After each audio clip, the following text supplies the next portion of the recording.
नमस्कार, one India Hindi में आपका स्वागत है। पश्चिम बंगाल विधानसभा चुनाव में सीट बंटवारे के लिए कांग्रेस और वाम दलों के बीच दूसरे दौर की बातचीत हुई। इस बातचीत के दौरान 193 सीटों को लेकर पार्टी ने आपस में बंटवारा कर लिया है। इन 193 सीटों में से 101 पर लेफ्ट पार्टियां और 92 पर कांग्रेस चुनाव लड़ेगी। बाकी सीटों के लिए अगली बैठक में फैसला किया जाएगा। कांग्रेस के एक वरिष्ठ नेता ने कहा कि हमने तय किया है कि हम संबंधित 44 और 33 सीटें अपने अपने पास रखेंगे जो कांग्रेस और वाम दलों ने साल 2016 में जीती थी। बाकी 217 सीटों पर बातचीत जारी है। उन्होंने उम्मीद जताई कि महीने के आखिर तक सीटों का बंटवारा पूरा हो जाएगा।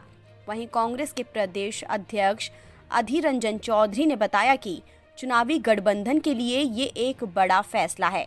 294 में से 193 सीटों पर कांग्रेस और सीपीएम किसको कितना शेयर मिलेगा, ये हम लोगों ने तय कर लिया है। बता दें कि कांग्रेस ने साल 2016 के बंगाल विधानसभा चुनाव में भी वाम मोर्चा के साथ गठबंधन किया था।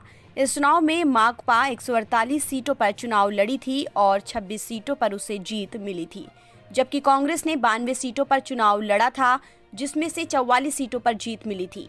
इसके अलावा वाम दलों के सहयोगी के तौर पर ऑल इंडिया फॉरवर्ड ब्लॉक ने 25 सीटों पर चुनाव लड़कर 2 सीटें हासिल की थी।